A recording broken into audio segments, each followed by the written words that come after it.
SIFC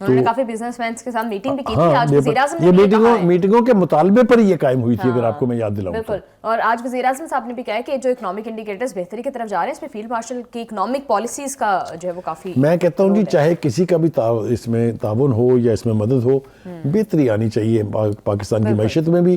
Pakistan کی معیشت بہتر اس وقت ہوگی جب گراس روٹ لیول مجھے اور آپ کو اس کا فائدہ پہنچے گا, یہ ہمارے جو کیمرہ مین ہیں ان کو فائدہ پہنچے گا, یہ جو اوپر ہمارے پینل پر بیٹھے ہیں, جب وہ فیل کریں گے کہ بہتری آ رہی ہے, چیزوں کی قیمتیں کم ہوں گی, فیسلٹیز زیادہ ہوں گی, دیٹ مینز اکانومی صحیح سمت میں جا رہی ہے. بالکل بخار صاحب, یہ تو تھی ساری good side of the picture, لیکن ابھی بھی جو ہے وہ اس رپورٹ کے اکارڈنگ بھی پولیس, جوڈیشری ایسے ادارے ہیں جہاں پر بہت زیادہ میسو کرپشن, ہیلتھ کیئر بھی اس میں شامل ہے اس لسٹ میں, جن میں میسو کرپشن ابھی بھی انہی لوگوں کا اوپینین ہے کہ ایگزسٹ کرتی ہے, اور آپ اور میں جانتے ہیں کسی سے ڈھکی چھپی نہیں ہے. میں نے ابتدا میں یہی کہا سائرہ, آپ کو یاد ہوگا کہ یہ کہنا کہ Pakistan is corruption free is somebody's dream. تو بخار صاحب ان اداروں کو کس طرح ہمیشہ سے, I think this is a warning signal. یہ وارننگ سگنل ہے, ان کو آئیڈینٹیفائی کر دیا کہ یہ ایریاز ہیں جہاں پر بہت کرپشن ہے. اب this is the duty of the sitting governments, provincial بھی اور فیڈرل بھی. بالکل بخار صاحب, جب سے میں نے ہوش سنبھالی ہے میں نے تو یہی سنا ہے کہ پولیس میں کرپشن ہوتی ہے, اور ہم لوگ ریپیٹڈلی ایوری بڈی جس کا انٹریکشن ہوتا ہے وہ یہ جانتا ہے. تو بخار صاحب ان اداروں کے خلاف کس قسم کا ایکشن جو ہے وہ لیا جا سکتا ہے, ان کو کس طرح سے بہتر کیا جا سکتا ہے؟ دیکھیے, اگر آپ کی ٹاپ لیڈرشپ جو ہے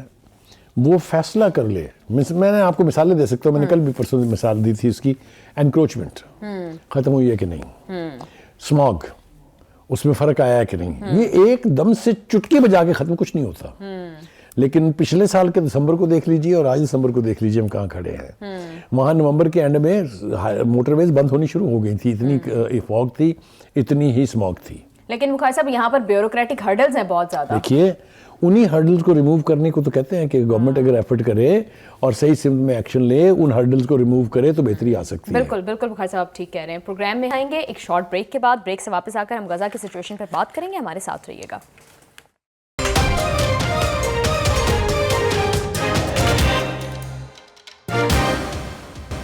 ویلکم بیک ٹو دا شو. بخار صاحب, حماس نے ہتھیار پھینکنے کی مشروط جو ہے وہ اس پر آمادگی ظاہر کر دی ہے, but at the same time Israel جو ہے وہ خلاف ورزی امن معاہدے کی اور جنگ بندی کی کرے جا رہا ہے. تو ڈونلڈ ٹرمپ کہاں سٹینڈ کرتے ہیں سچویشن میں؟ وہ امن معاہدہ کروا کر غائب ہو گئے ہیں سارے سین سے, اور اسرائیل جو ہے وہ لوگوں کو, مزید فلسطینیوں کو مارے جا رہا ہے. ویئر دس ول گو؟ پہلی بات تو یہ ہے کہ یہ معاہدہ جو ہے فیز 2 میں داخل ہونے والا ہے, کیونکہ فیز 1 آلموسٹ کمپلیٹ, اور فیز 2 کے لیے ایک امن کونسل نے بننا ہے جس کی صدارت خود ٹرمپ نے کرنی ہے. ٹرمپ سے 2-3 چیزیں حماس اور مسلم قیادت جو ہے وہ منوا چکی ہے. ٹونی بلیئر کتنا بڑا نام تھا آپ کے سامنے ہے, اور اس کو قیادت دی جا رہی تھی اس امن کونسل کی. مسلم ممالک نے بھی کہا, اور غزہ اور یعنی حماس نے بار بار اصرار کیا کہ یہ ہمیں قبول نہیں ہے. تو الٹیمیٹلی خبر یہ آئی ہے کہ ان کو ہٹا دیا گیا وہاں سے. وہ کسی چھوٹی موٹی کمیٹی میں کہیں سے آ جائیں تو وہ الگ بات ہے, انہیں آنے نہیں چاہیے. جب ان کو اتنے احتجاج کے بعد ہٹایا گیا ہے تو he should not be part of any, I hope کہ ہوگی. anyway, ایک تو وہ ہے. دوسری جو آپ نے ہتھیار پھینکنے کی بات کی, ان کا بالکل ہم پھینکیں گے, مگر عمل کرائیے جنگ بندی کی ساری شکوں پر.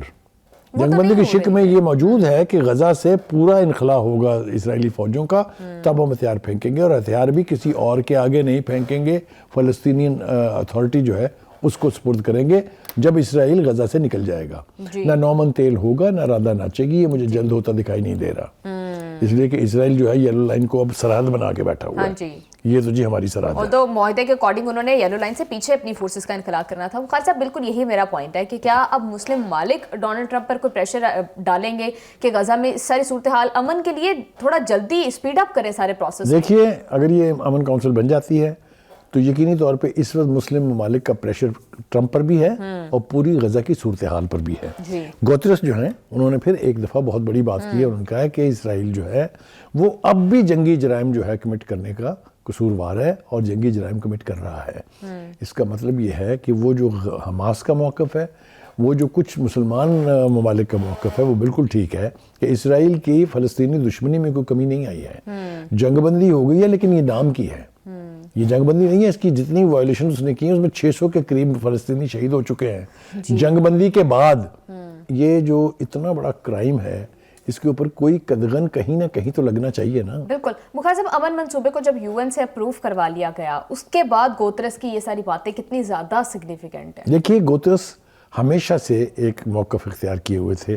وہ فلسطین میں اسرائیل کی حمایت نہیں کرتے تھے. وہ ہونے والے ظلم کا ذکر کرتے تھے. وہ ہونے والے ظلم پر ان کی ہی صدارت کے دوران یعنی جن سیکٹریشپ کے دوران 5 مرتبہ سیکیورٹی کونسل نے اور 6 مرتبہ جنرل اسمبلی نے فلسطین کے حق میں قراردادیں منظور کی ہیں. یہ ہم سب کے سامنے ہے. تو کہنے کا مطلب یہ ہے کہ وہ بات کر رہے ہیں جو اکثریت دنیا کے ممالک کی کر رہی ہے. تو میرے خیال سے صدر ٹرمپ کو بھی یہ بات ذہن میں رکھنی چاہیے, مسلم قیادت کو بھی یہ بات ذہن میں رکھنی چاہیے کہ جو ظلم ہو رہا ہے جب تک اس کا خاتمہ نہیں ہوگا, نہ جنگ بندی افیکٹو ہوگی, نہ فلسطینیوں کو ان کا حق ملے گا. 2 ریاستی حل کی بات ایسے لگتا تھا جیسے گم گئی ہے. وہ تو خدا کا شکر ہے کہ پھر دوبارہ اس کا تذکرہ شروع ہو گیا ہے, کیونکہ فلسطین کو اگر اس کا حق نہیں ملتا ہے تو نہ یہ جنگ ختم ہوگی اور نہ انصاف کا بول بالا ہوگا. بالکل بخاری صاحب, you are absolutely right in this. Thank you so much for your analysis. Programme کا ٹائم ہو گیا ختم. سی یو آل ٹمورو. اللہ حافظ.